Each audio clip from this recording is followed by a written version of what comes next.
Here we go. Welcome, everyone. Welcome to the very first guest podcast I have done under my new name, which is called Let's Talk Horses, Life, Living. And I'm so excited to welcome my very first guest on this new branding of my podcast, where I'm broadening my conversations and opening it up to everything in the world, which I mean, if you guys have watched or listened to any of the previous podcasts, it kind of goes that direction anyway.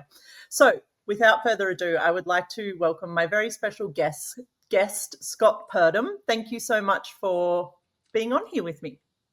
Thank you. I appreciate the opportunity as well. Not a lot of pressure, I'm sure, for being your first guest. I could either set the bar really high or most likely really low. Yeah, it doesn't really matter. It's like let's see what this creates, and yeah, Yeah, no pressure, no pressure. no pressure.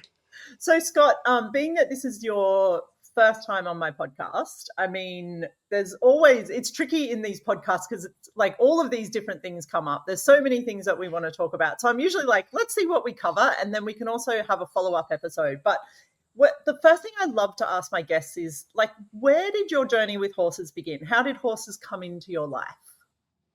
It's always funny that, people ask me that kind of question all of the time. And my story is interesting only from the perspective of like I grew up in it, right? I was born into it essentially. My father was a farrier. My parents met as fox hunters, and they ran the circuit together. Essentially, back when fox hunting was much bigger here in the States, now it's like a glorified trail ride. But that's how they ended up meeting. And then, as I came along, I was just kind of destined to be in it. Started riding at 3, and got my first horse when I was, I forgot how old I was, but it was maybe around 6, I think it was. Yep. Um, and basically created a journey from there. The interesting part was I grew up in the hunter jumper world, Yeah. and when I did get out of horses for a little bit. Like, I'm not gonna lie and be like this, perfect story here. I got out of horses, thought I was really great at sports, found out I wasn't. The hard way from watching everyone else play as I sat still, and I got into sports, realized that wasn't my thing, came back to horses, and really I took on problem horses. Problem horses was a big thing for me. I wanted to learn. I really enjoyed the learning how to solve a mystery, how to solve a problem, and that like was fascinating to me. And so uh, it took many years, but I then started to realize that over the years, horses aren't actually the problem. It's the humans. We're the problem. We are the ones that really struggle with communication. And really, to sum up essentially what it is that I even do for a living is teach people better skills at communicating, because communication is everything. And the premise of what I do is it's not what you say, it's how you say it. So you could be saying the same exact thing, but say it in a different way. That means something completely different to the horse. So I then changed everything that I did, from teaching horses to then teaching people. And so it created who I am today, essentially, to be, the best that I possibly can be at communicating. That's amazing. And that was going to be one of my questions as well, because it's pretty rare that you find horse trainers that are also willing to and good at training people. Like most horse trainers are like, give me the horses. And when it's time to Yeah. hand the horse back to the person, we'll go through everything then and, send the horse back to me when you need something else done with it. So, like, what was it that, and you did touch on it a little bit there, but can you talk a little bit more about like what was it that drew you into this people training and wanting to give people better communication skills? Because it's with their horses, but there's nothing that we do with our horses that I don't think translates into our whole lives. Yeah. There was I was already on the cusp a little bit of teaching people. Like, I like teaching people anyway. So I'm not going to say like it was this revelation initially that happened. I was already on the cusp of it, but there was a revelation moment for me, Cool. um, that that I still remember to this day was what really solidified what I must do, and that was I was doing a demonstration at a an expo, an event, and somebody asked me this question. I just got done showing how to do something, and I honestly don't remember what the hell I was doing with it. But he said she said to me, she said, "I have done every single thing that you did, but I didn't get the same result." Hmm. And my first instinct, I got a little defensive. I'm not gonna lie. I was a little like, I was like, "How dare you?" You know, the tone she was saying was like, was that I was wrong, right? And so, but I sat there and I thought about it for a moment, and I realized I was like, my first instinct was to want to tell her, "No, you didn't." You know, obviously something else went wrong, and it wasn't even that. Maybe she had. The revelation was that maybe she had done everything technically that I had done. But due to the personality differences between herself and her horse, it was going to create a difference in communication. I mean, horses' brains and people's brains are obviously different from a large perspective, but similar in one aspect that we're all like snowflakes. We all think and perceive things differently. No two brains are alike, right? So the way that she perceives information, the way the horse perceives information, if she didn't adapt and change to the way that a horse perceived a piece of information, then she was right. She was never going to get exactly what I got because she didn't adapt and change due to what she was asking or how the horse perceived what she was asking. Yeah. And so that was the revelation moment of like, this is it. This is what has to change in the industry is we need to teach people better communication. I mean, I did I did an entire program. Like I used to have a subscription. I've actually stopped the subscription at this point, but I used to have a subscription model where I had over 450 videos, that people could come in and take my entire program, from start to finish type thing. And what I realized is more often than not, most people would again do what I said, but still have problems. Yeah. And I think to myself, well, I literally laid it out for you. Why do you still have these issues? And again, during that revelation time frame, it became this like, man, this is it. It's all the way that they're doing. It's how they're communicating. So communication style is pretty much, obviously, as you've heard me say it multiple times now, that is what to me everything is about. Yeah. And is that where advantage horsemanship came about? Was that where you started bringing in the human training aspect to your, well, maybe even let's step back a little bit more. So when you were raised in this family and your first riding style was the hunter jumper, let's talk about just the horses for a minute. What did you venture into with horses next? Like, what was your next adventure in riding? Because your style of riding now, like, what would you call yourself as a rider? That's great. So what's funny is, I mentioned that I started as a hunter jumper and I actually switched over to Western, in my early 20s because I realized I looked better in jeans than breeches. And so it was a personal decision on that on that aspect. And obviously I wanted to grow as a horseman as well, to be able to learn about the different disciplines. And I then went for a little bit of a while. I actually interned with a gentleman named Ken Atkins, and he's still a good friend of mine, but he does Western pleasure. And so I wanted to learn from him, and I spent some time with him and learned a lot of what he does. Not everything in which he does, but pardon me, I learned a lot of what he does, and um, he's a really great hand. But I also then realized after trying to get into it for a few years, Western pleasure wasn't specifically for me either. So I've definitely bounced around a lot, from hunter jumper to Western pleasure to dressage, and Back which in I the still, breeches.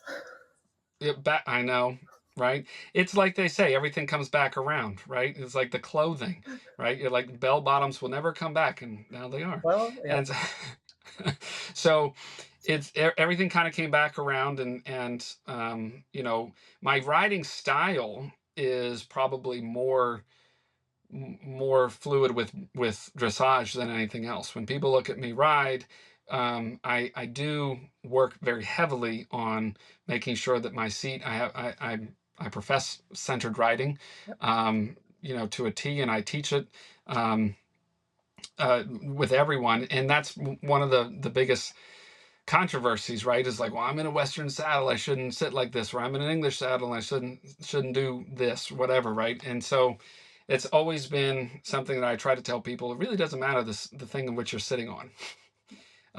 Your style should be less about style and more about function. In dressage, a dressage seat is, or a centered riding seat, I should say, is the direction you should always go in when it comes to that. So as far as what I dabble in, to answer your question, as I went skirted around your question, I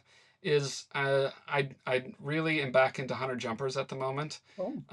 But right now, I'll be honest, the last 2 weeks we don't have an indoor where I am, and it snowed, and it's cold and it's miserable. I haven't jumped anything Yeah. for the last couple of weeks, but yeah, hunter jumper is where I like to dabble in right this second. But um, right now we're picking up for 2025, getting ready to travel again. Um, and unfortunately, with the travel, I don't do as much riding. Yeah. And so when you're traveling, that's to deliver clinics and stuff like that around the world?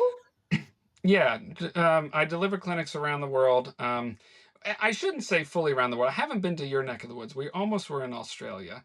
Almost had a clinic fully set up, and then it ended up getting canned. But so I haven't been to Australia just yet. So, but yes, I do travel all over the world teaching, and have enjoyed that quite immensely. I'm trying to be a bit more of a family man at the moment, so I'm really condensing my travel down. Yep. My son is into my one son is into soccer really heavily, and so I remember when I said I got into sports, realized I wasn't good. So I'm kind of living vicariously through him, as he is really good and is doing better than me at my age now. A little embarrassing to say, but anyway, the he travels a lot. He's on a travel league, and he does a lot of practices, and I enjoy doing that too. So I've actually turned a lot while I travel. I also have turned a lot onto online Yeah. things as well. Yeah. And let's talk a little bit about that then. So with and this is what's so great. I think one thing, not that COVID was the only thing that pushed us onto this online world, but I think for horses especially, like people have found just the availability of having things online for horse people to find. So, do you want to talk a little bit about that side of things, like what your journey was with the online courses and what you delivered and have delivered and are delivering there now? Yeah, so I have I've realized, throughout my journey, we actually really tried pushing a lot of the online stuff when COVID hit. Yeah, I I am a relatively small business, so it's me and a couple other people that do it, and you know the people I have are fantastic, and they are my ride and die people uh, with me, and I'm really grateful for them. But I can also at the same time say that when COVID hit, we A, weren't ready, and B, by the time we finally started getting our shit together correctly, that's when the world started opening back up, and we started noticing things that were starting to go up started to come back down again. And I was like, God, always behind the 8 ball. Uh, and so we we took a little break because then our clinics wanted to boost back up. Everybody was like, I'm tired of being inside. And then I started getting invited to, and people wanted me to be out during clinics. So I was doing less and less online. But then anyway, one of the really interesting things that I've been on this journey for is trying to understand people in and of itself, and understand them from the perspective how they want even content. Because like I mentioned earlier about having a massive library of videos, yep, um, people weren't watching them. They buy a subscription, they'd be there for a little while, but they wouldn't be a part of it. They wouldn't actually go in and do anything. And that was never my plan, to just take money from them without them going through, the program. And then it, started to, not started to turn, but started to realize more from the perspective, how do humans want any content? Fast, right? Fix my fear problem now. Fix my bucking problem in 30 seconds or less. I'm sorry, what? Like, the, we are on this fast train, but horses never got the memo, like, to have, that quick of content. So what I then did was take a lot of what I do and condense it down into smaller bite-sized things for people to try and, be a part of. And then I really built a program last year or the year before, whatever it was, on taking everything that I do in like my 2-day clinics, and I put it into a program. And I almost cannot stress enough that, like, when I go and I charge like $600 for a clinic, literally everything that I teach in that clinic, which is about writing and communicating, is all like on a video format, Yep. like, for a hell of a lot cheaper. And so I'm not trying to make a sales pitch here, but I am just saying, like, this is the bite-sized chunks. And it wasn't until, I'll be honest, even a few months ago, that I finally realized just how to deliver massive pieces of information into really under a minute long reels. Yep. um, because it over the last couple of months, I've finally started to blow up on my content alone, just because I figured out how to take something so complex that it may have been on YouTube or on something bigger that was a 20-minute long video, and now I condensed it down into 47 seconds. Wow. And people are like, "This is amazing. Why haven't you shared it sooner?" The video that's on there was from 2007. So, it's been around. You just didn't want to watch it. Yeah. And is that And like, so, it's interesting, like, have I love that this is like what your journey has become, is like getting into our psyches about how we actually desire to have, like, is it that our attention spans are getting shorter, or like what well, I can't. I think to an extent our attention spans have always been short, but the words, the letters, the alphabet, ADHD continues to get thrown around. I like the joke. I have HD ADHD. I see everything fast but very clearly, yeah, and so it's our attention spans are very short, and our our content viewing has been able to be accessible, and so we want these answers so fast. And I do blame I blame a lot of technology as to why we have gotten worse about it, which is also what has raised our fears and anxieties over time, right? Way back when, our fears and anxieties were over things like the lion in the bush, right? And so our fears and anxiety now are over what someone might think of us, or might be our fears and anxiety over what might be to come. And a lot of it is because technology has gotten so fast with us, and so much that we haven't developed. We as a human race haven't developed just yet. Now, am I, fully, like, 100% correct with this? No, this is a little bit more my theory, so I do want to put that out there. But it is, I think that we haven't yet fully developed, and I think that our fears and anxiety now are even tougher than what they once used to be. yeah, And I think that people way back when, their fears and anxieties, while real, probably didn't happen nearly as much and as often as what we have them now. And you mentioned about the human psyche. That is 100% correct. Um, I am big right now into learning and understanding the human brain, and how we make decision making processes, how we deal with our fears, anxieties, how we cope, how we learn. And right now, I'm really diving deep into NLP. I mhm, don't know if you've ever heard of that before, yep, but it's been a fun journey. I'm not a practitioner of NLP, but I am learning about it right now.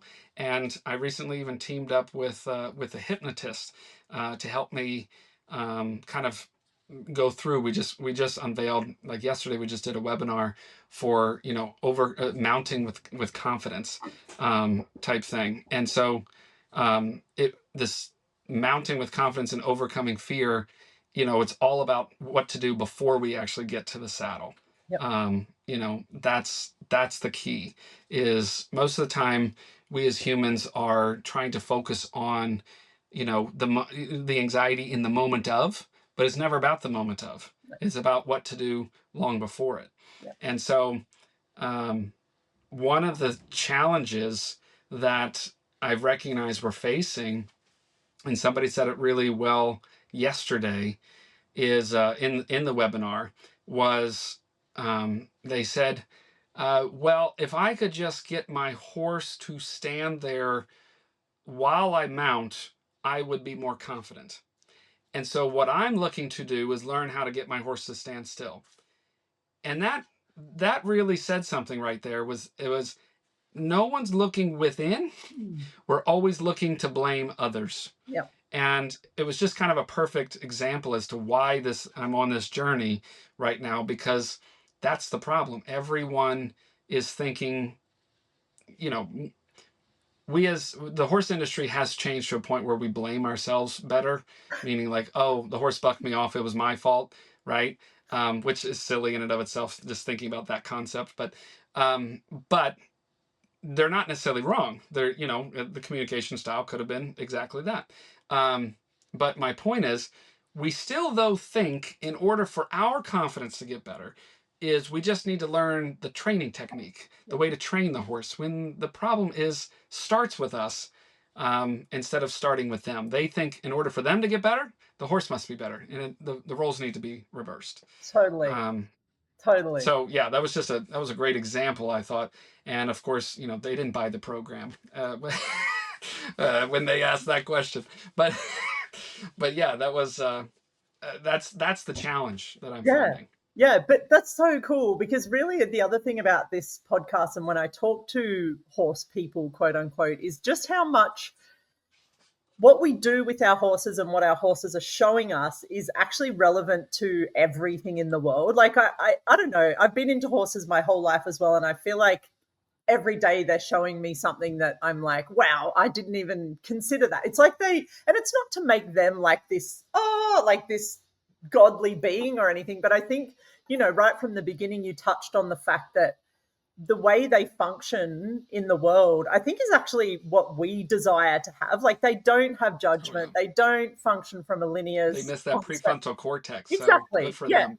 Which is like what most people, delve into years of meditation to achieve and blah, blah, blah. I'm like, what if you just got around horses for a little while and started to. They have that therapy. Yeah. And I just wanted to touch really quickly on the point you were making there about the lady or the person that was saying, if my horse could just stand still, I wouldn't have a mounting problem. This control thing that we seem to have as well, if I could just control everything in my environment, and if I could control it to a degree where I knew what was going on, then I wouldn't have any problem. And the moment that this perceived concept of control falls away, people are like, I'm highly anxious, I'm dysfunctional. But it's like, I so love what you said. And if there's anything else you want to delve into there with the turning it back onto us and figuring our shit out first, and then moving into what's required to create that. Well, first off, touching upon the control thing is, you know what that's called? That's called a dictatorship, right? And so for far too often do we confuse the word that's probably one of the most widely used words in the horsemanship era, or natural horsemanship era, and it drives me up the wall, and I'll explain why, is the word respect. For too often we think to ourselves, like, my horse did X, Y, or Z wrong, he doesn't respect me. And first off, the horses don't think in that way, period. But then we start to question, what is your definition of respect? Well, if he does X, Y, or Z, that means he respects me. No, he doesn't. That's not how that works. And the thing of it is is by not doing X, Y, or Z, you're saying he doesn't respect you. You're dictating what he must do. Mm-hmm. And so that is a dictatorship instead of what we need to look for, and that is leadership. Yep. Leadership is such a key role into it. And leadership is like being a good teacher, Yep. right? It's recognizing mistakes are going to happen, but trying to guide along the way. Yep. And there's always a fun thing to kind of think about is when I get to a student that's really focused in on like they must get X, Y, or Z done, I try to take that control fully away. And I take that control fully away by saying, I want you to ask the horse a question. And by question, ask him to do something. I want you to ask your horse a question, but I want you to realize something, that there is absolutely no wrong answer behind what it is that they do. Yep. It's just an answer. There's nothing wrong with it. And that usually gets everybody every time. Like, I don't know, just example, yielding the hindquarter, something simple, right? So we all understand what that's supposed to be, but like, well, the horse walked a circle instead. All right. It was an answer to your question, Yep. right? So being an answer to your question, that's how they perceived your question. So here's the next thing. Change the question. Yep. Okay? They change it, it got a little better, or maybe it got worse. That's still an answer. Yep. Keep changing the question until you get the right answer. See, the thing of it is, when you hit the nail on the head by saying like, we almost should live in a way that the horses live, and we 100% should, because they live in such a world that is kind of direct here and now. They don't think about the future. They don't think about the past. Obviously, the past does come with them, Yep. for many many different things, or else training would never be able to take place. But they don't think so heavily about everything. We overprocess everything. Yep. And so that control, and going back to the control part that you said, like that is almost the main definition of anxiety. And I'll tell you, I how I even met Nathan, the hypnotist, was and something for myself. I actually had to see him for myself.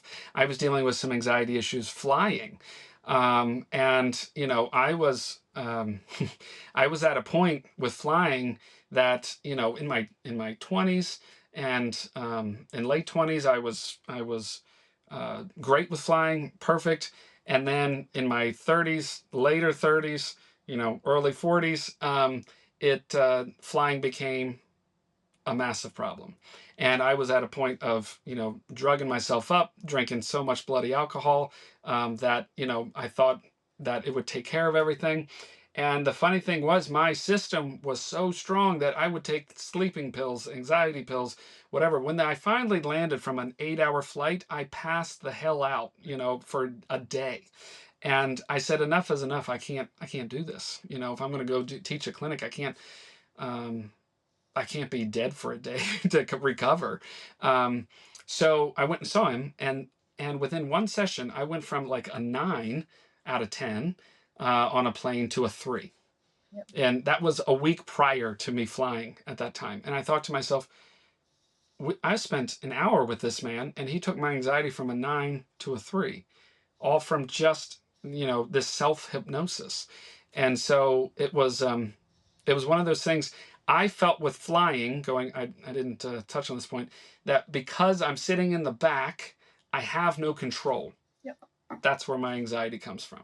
Yep. And that wasn't true. My anxiety came from much deeper places. And my anxiety, I found out as my own personal stuff, was when I had kids. My kids were a big root in it. Now, that's not the start of anxiety, but that was a big root in why I got to the level in which I did. So he taught me how to not love my kids anymore, and that really worked. I'm just kidding. But no, they do that well on their own. You know what I mean? If you have children, you've never hated something and loved something with the fullest amount that you do with your own children. And they feel the same way about you. Yeah, that's right. At a young age, they love you. I got a teenager now. He couldn't stand me. It's You don't exist it's just anymore for the next 10 years. no, You're I like, don't exist anymore. yeah, I love when I drop him off at school. I make sure to roll the window down yeah, and tell him I love him every day, yeah. and that he's, my little child. I love him so much. Yeah, he hates me for it, and I can't imagine why. Oh, Mm. this is so awesome. And wow. Okay, so seeing that you brought your kids up as well, like in this conversation, I'd love to look at just sorry, backtracking a moment here. Now that we live in this world where not it doesn't contribute to everything, but I think the level of exposure to technology we have definitely contributes to our anxiety. And you talked about Oh, this a bit as well, because in our parents' generation, you had the television, the radio, and the newspaper. Like that was it. And the moment you walked out of the house, no one could contact you until you were back at the house, where they could phone you sure. unless they sent you a letter in the mail or you ran into them at the shops. And now we have this generation coming through that is literally um, like they can't switch off. It's there constantly. And I think you touched on it before as well, where we've created like a lot of our anxiety of this thing of like, what are people going to think about me? And that's because there's no secrets anymore. We Mm. can't have privacy. It's like everything in our lives. So as a dad, like, and whatever this comes up and looks like for you and whatever you want to talk about, and if you don't want to talk about it, that's cool too, but how do you navigate that world with your kids to empower them to have a sense of self, like the things we talked about, where it all comes from this place of within? Like, is there anything there that you want to have a So yeah, that's actually a really great question, and I'm not going to sit here and lie saying that I'm a perfect parent for everything, because I'm not. And my wife and we've made plenty of mistakes, and the good thing about mistakes are those are things you can learn from. yeah, And what I can 100% say to about raising children is I'll tell you where we came from the youngest, the I'm sorry, the oldest, he didn't have the TV as much, the video games as much. They weren't, you know, I mean, they were growing, but we didn't do that because we were like, we're parents. We're gonna make sure they're not, iPad kids or whatever they call them these days, and that was good. We did okay with that. Then our second one came along, who probably takes ADHD to a whole new level.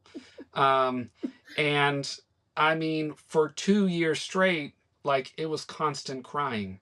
It was constant, like he was just on the go.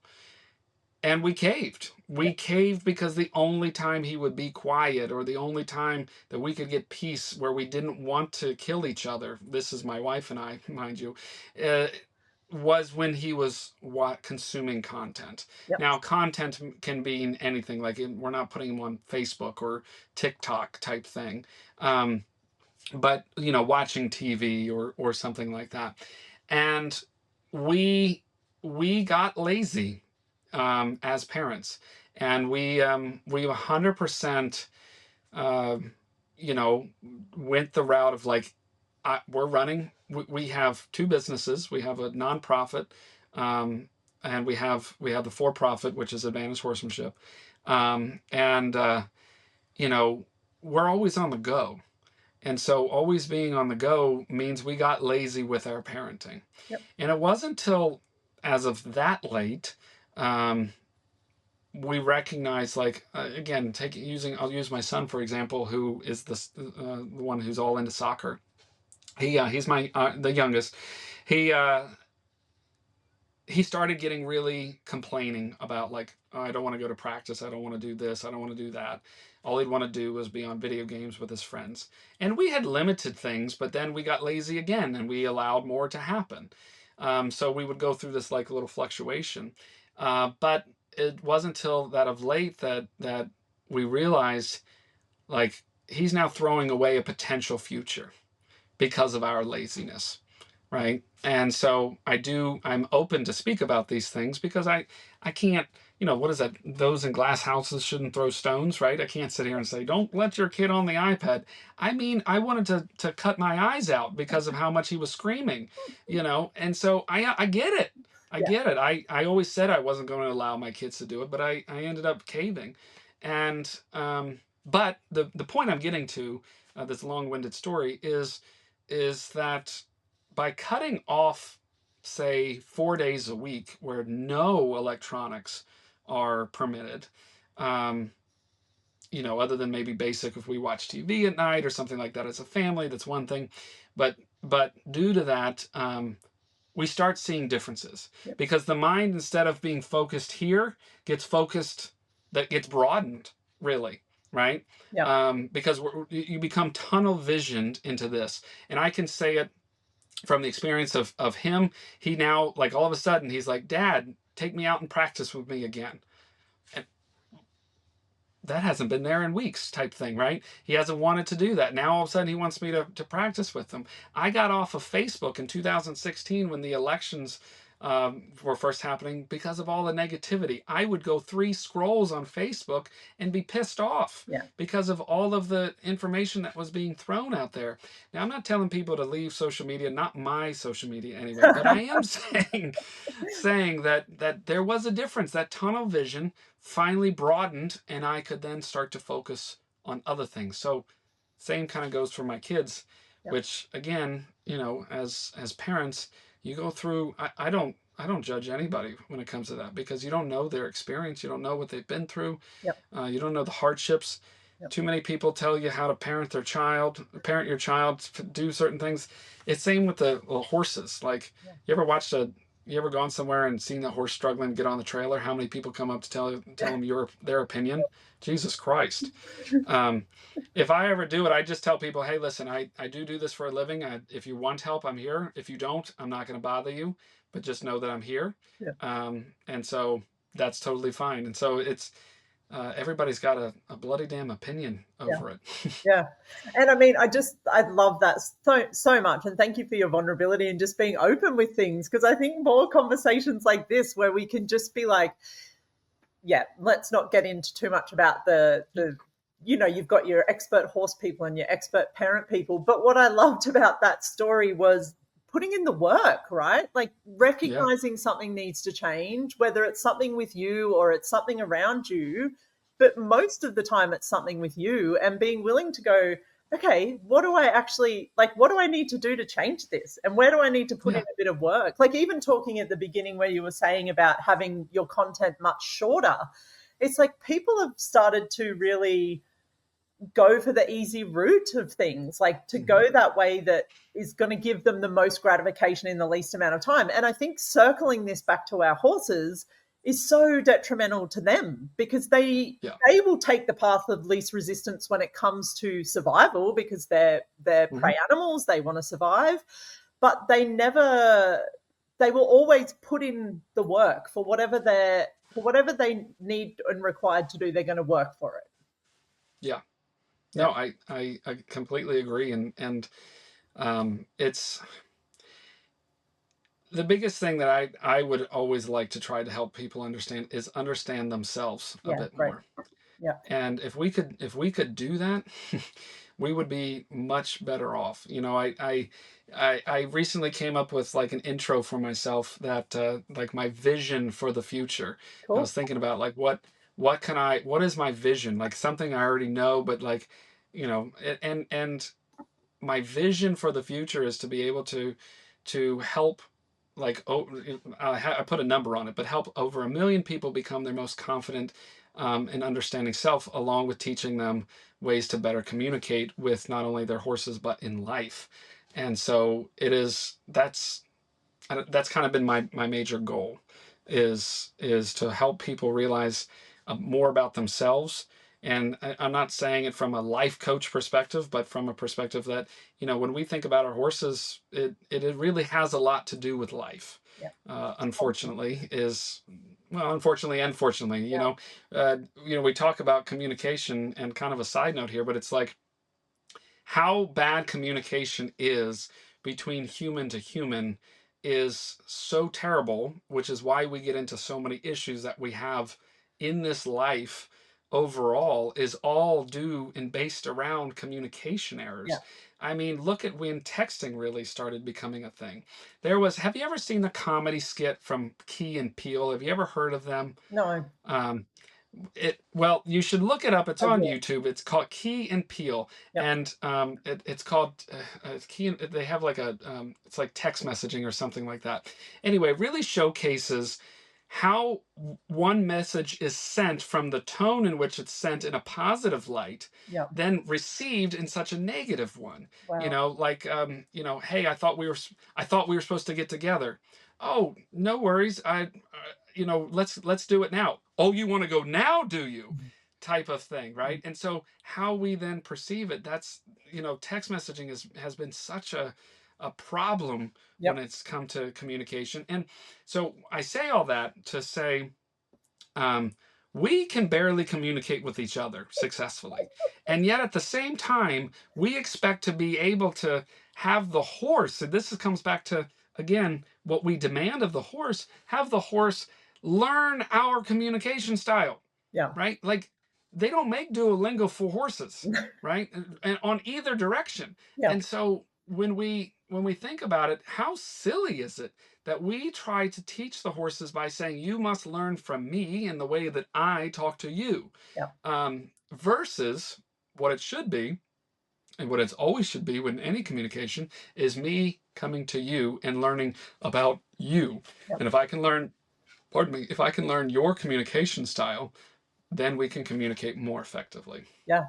God, that's so true. And it's like it's when you approach a horse, and it might be your horse that you've had for 10 years, but today that horse is based on what's been going on in its world for the last 5 minutes or last hour. Yeah, Like it might have seen something in the distance and it's got a bit of anxiety, like whatever's going on about this. But you approach it like, well, this is where we left off yesterday and this is where we're going to start today, without, it's so true. It's like meeting them where they are and finding that connection and that engagement with each other. But it's so true that that's what we need to do with each other. Like that's where it's like, you're in a relationship with your partner and you've been together for 10 years, but how often do we fall into this thing of like, oh, I know you're going to respond this way if I do that, or if this is going to happen if I do that, rather than being like, oh, hi, like, where are you yep, at today? Like, what can I be yep, for you? Like, how can we work together to create like whatever our targets and goals are for today? yeah, Yeah. yeah. Yeah. No, it's so true. The communication, and a point you just touched on, it literally happened like 10 minutes before we got on this podcast. The And I'll try to tell the story really quick. I got a phone call that somebody was having trouble with their horse down in the arena, and our arena is really snow covered in ice, but she was only trying to walk on her horse, just getting the horse out. And long short of it was, the horse, you know, who may not normally be a spooky horse, was just, a ball of energy. Yep. And mentally, she had fallen down this, proverbial rabbit hole that she was like, she had a panic attack, etc. Right. And I went down, and I was talking her through it, and I was talking to her about, she's like, I came in with this plan Yeah. of what it was that I was supposed to do. And she's like, Scott, I did exactly what you've preached a million times, which is visualize the plan, which is great. And then she said, well, the plan changed pretty immediately. And, the horse was about to blow up on me. And she was fine, by the way, and nothing actually happened. But the horse was about to blow up on me. And I said, well, did you change your plan? She said, well, I told myself, well, I have to work the horse that's underneath me and with me today. And I'm like, well, that's great. But did you visualize all the potential outcomes that could happen and how to fix them? Yeah. Well, no. Well, there you go. That's what ended up making you fall down this thing, because yes, you did create this plan, right? But you forgot all the other plans that could happen. Yeah. Right? You weren't ready for the other things. And so, long short of it, I worked with her on doing something she already knew. Yeah. Right? I said, what I questioned her, 50 times as to what can we do differently in a sense. And we got to another exercise once her emotions calmed down. Yep. We got to another exercise. She did an exercise on the ground real quick to put the horse in the right frame of mind. Got back on. The horse was completely and totally different. Yep. And I said, well, she already knew the answer, but essentially, I say this to people: did we go out there and run the horse into the ground? No. Did we go out there and do this massive, like, concentrated training on the horse? No. What did we do? We just changed our communication. Yep. And then all of a sudden, everything changed. And that was like the big massive change for me, was recognizing that less is more. Yep. We don't have to work our horses for an hour and a half just to have a good result. We can work them 20 minutes a day, 3 days a week, but do it, it's kind of like the saying, practice makes perfect. That can be bullshit. It's perfect practice makes perfect. Yeah. And so what perfect practice is essentially, though it might not be the plan that you have for the day, it is taking what you have and building it perfectly. Yep. Yeah. And so, and I just want to highlight there, when you were talking about what you showed her and the outcome she got with the horse, that's leadership as well, right? Because that's where you go sure. in with your plan. And we often need a plan with our children, with our partners, with our work. You have this plan. But to me, a leader is someone that is so flexible, because they come in with an agenda, with a plan, something they want to achieve. But then it's not all, if you were just in the world all alone and there was no one around you, it would be fine. But in our day, we also come up against the people that we're involved in, who are part of our plan. And having that, like what you talked about there with that girl and her horse, is for me what a true leader in this world is adjusting themselves in the moment and being able to meet whatever they're up against with possibility and question, and then go from there. So yeah. Awesome. It's completely true. And it was, you made me think about something too, as you were talking about it, from communication style as well. So when you are you married? No. Okay, I have a partner, so same thing, basically. Yeah, same thing. Don't do it. Don't get married. Children and wives are overrated. No, I'm kidding. I'm gonna get so much hate. That's all you're gonna hear is just hate. I love it. But that's the part you edit out. Anyway, so when getting married, the number one thing that was told to me is the phrase, a marriage is only as good as your communication, right? Or whatever phrase you may have heard, but always communicate. And when you're young, I mean, it's not always as true, but just with being young. When you're young, though, you think about it like communication. When someone says that to you, oh, that just means you tell your partner everything. And that is not true. Communication is things that is spoken, unspoken, gestures, body language, so much of it. And you thought, well, shit, I didn't know I was getting into therapy when I got married too. Like, I have to constantly work on myself. Well, this is hard. And so that kind of comes to the same thing, though, with that communication. It's a constant work. Yeah. And if we're not there for it, then, we're going to fail every time. Yeah. Unfortunately. 100%. I love that so much. And I mean, I think I'm going to wrap it up now, just because I'm like, okay, I want to ask, I think even just the relationship thing as well, and how much all of this really circles into, because relationships are obviously, the partner that you have, but it's so much more than that. It's the relationship with everyone that you have in your life, and where this communication and the broader sense of it comes into play. So I'm hoping maybe we can just book a time and do a follow-up to this podcast, because I want to know also about your nonprofit. I want to know more about what you're doing with NLP, and then the things that you're doing there. So I think we might wrap this one up, and then put people on a bit of a cliffhanger and have you back.